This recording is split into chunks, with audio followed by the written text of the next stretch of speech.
please consider supporting the not-so-great Fawful's Minion on Patreon for just $1 a month. Link down in the description. Long time no see. Long time no see. Long time no see. You're mocking me, aren't you? Should I even be surprised to see this happen? The one being too nutty for the pods got a real hankering for rekindling old flames. What with the whole road to remastery jazz. The sooner I remember, oh, that's me, the sooner said flames burn like passion. Akin to our good buddy Fox, Sonic's rarely spotlighted on the channel despite always hanging around. Well, while we wait for the inevitable top 10 Sonic games remaster, hint hint, let's knock out another Platinum Patron pick. Gotta hand it to that guy in the store. He sure knows which games are interesting. Sonic Heroes is an out-there oddball in a series full of out-there oddballs. The first ever blue blurred multiplat could be considered the true midpoint between the classic and modern realms. Everyone from each corner of the fandom seems to both love and hate something from it. Yeah, that's kinda standard franchise fare, but I feel extremely comfortable calling this the grayest shade of Sega's greatest saga. Perfect kickoff to the rest of the 3D Sonics. I'll get to all of them in due time, but my buddy in the store demands to see what the heroes have for him. I'll walk him in, sir. Forces of good, legions of bad. Which is more to be had? Opinion or fact? I'm on the attack.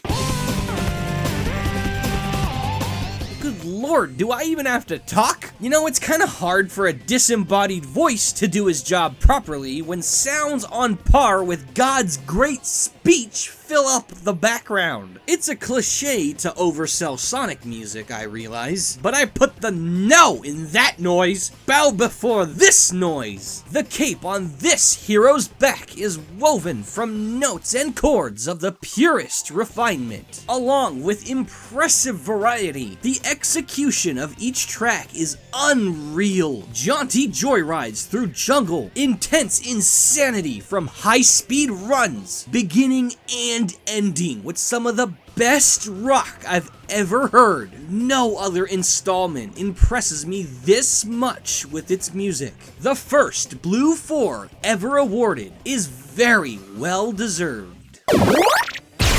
Something a little distracting about nearly all the Sonic games is that they tend to favor visual fidelity over visual style. Even on the heels of emerging graphical innovation, power's clearly been a priority for the team since forever. I'm very pleased to report that Heroes wasn't summoned for that case. While not technically weak, the visual design is exceptionally personalized and distinct amongst its kin, resulting in an extremely colorful, vibrant flair. It screams Nintendo to me, and they should be very proud of that.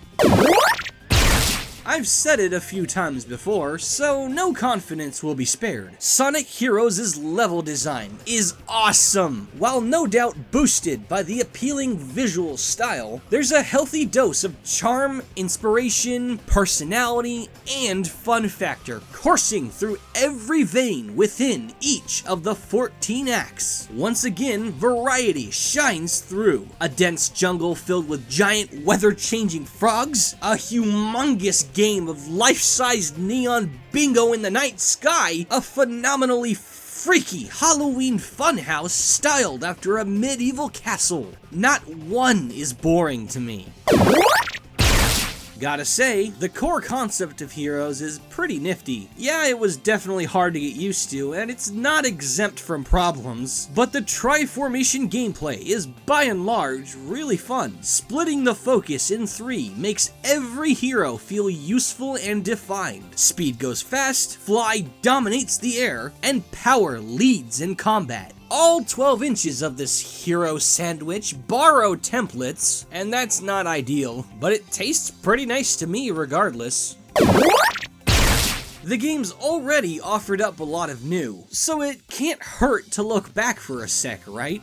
Right, longtime fans that went into Heroes must have been delighted to see the classic setup return in 3D. We're talking straightforward, themed zones with 2 acts apiece, a boss that follows, special stages, and even the story's been massively compressed and thrown into the back seat. I don't give a hoot if it is at Sonic speed. Running away from a loving home will never be cool.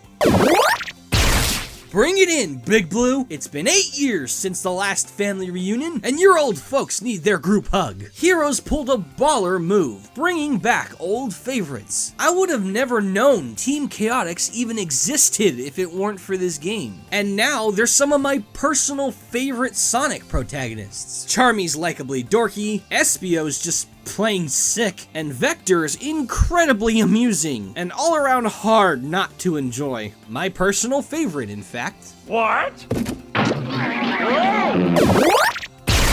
One good villain is worth one good hero's weight a dozen times over. And once upon a time, Sega understood that. Of all the characters to be given new life, the biggest and baddest will make you fear for your very own. Metal Sonic's comeback is by far the greatest chapter in the pages of Sonic villainy. Assuming a shiny new form, Neo Metal Sonic posing as Eggman amassed a plan to gather every major hero in the franchise as a captive audience to behold his coronation as king of the metal world. Next Gen Metal Sonic reminds me a lot of Fawful in just how strong his return was, twisting everything with nothing but his will, and however brief it turned out, exploded into the biggest threat in the franchise. He's scary, he's impressive, and he's my favorite thing about the game. My brain says +3, but my heart screams 4.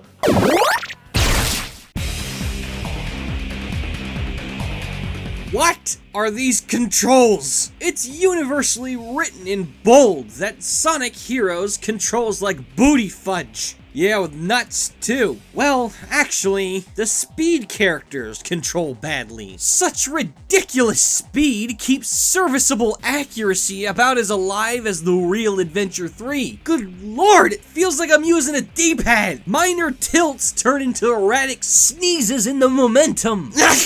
Are you allergic to input? Worst part, this was after Adventure 1 and 2. We know they can keep a high speed with responsive, even fluid input. Did they outsource the control or something? I made extra sure my compliments to the chef were heard. That 14-course meal was bomb. Big mistakes were made. Now he's trying to shove it down again. And again, and again, and again!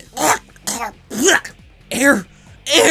You know, guys, that wasn't necessary. Slapping the same set of stages on every one of the 4 teams, that's not a good look. Sure, the levels play out a little differently with each group. Sonic's normal mode, Dark's hard mode, Rose's easy mode, Chaotix's oh my god mode, but you're still going through the same stuff. I guess it'd be fine if only one route was all a full playthrough needed, but I promise it's not personal. But dude who directed? What's wrong with you? You know what's worse than the same 14 stages being recycled 4 separate times? Being forced to play those same 14 recycled stages 4 separate times. I'm not Joshin. Name's Logan. To fully experience Sonic Heroes, you need to 100% it. Not technically, emblem farming isn't required, but finishing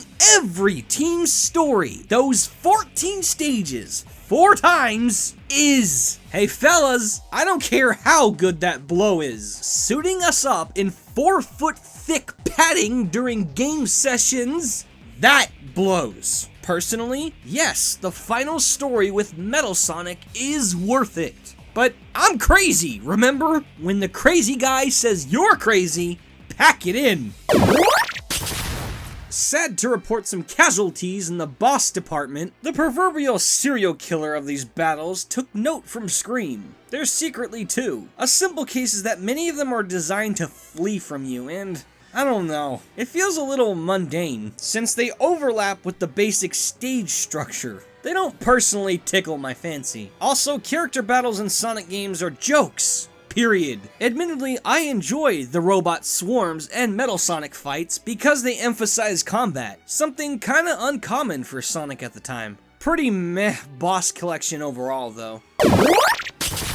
For a game all about emphasizing teamwork and friendship, the multiplayer sucks. Coming immediately after Adventure 2, I expected something at least decent. But what it simmers down to is bog standard racing, which means more time with that lovely speed character control, and those cruddy character battles. Very, very hard pass.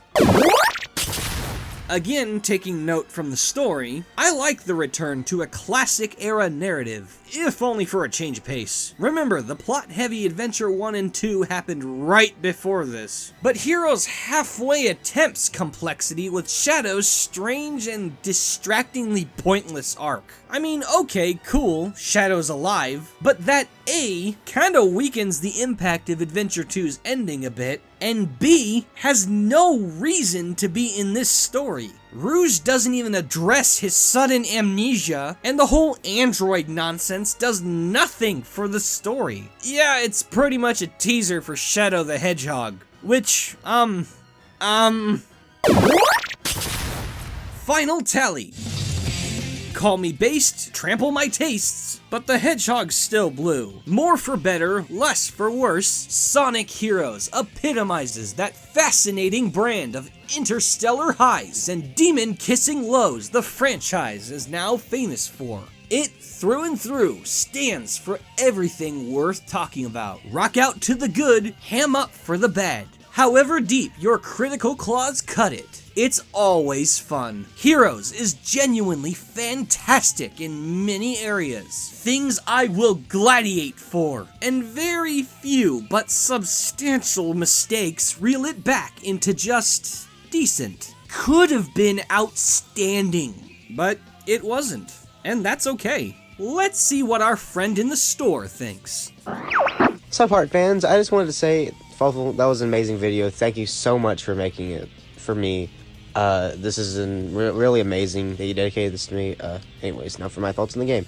So, I really don't like Sonic Heroes. The controls are clunky. It's very simple. It's not as bad as like 06. It's very slippery. I can't handle it well. It's not that good of a game. Keep doing you, Fawful, and you YouTubers, keep on loving them games.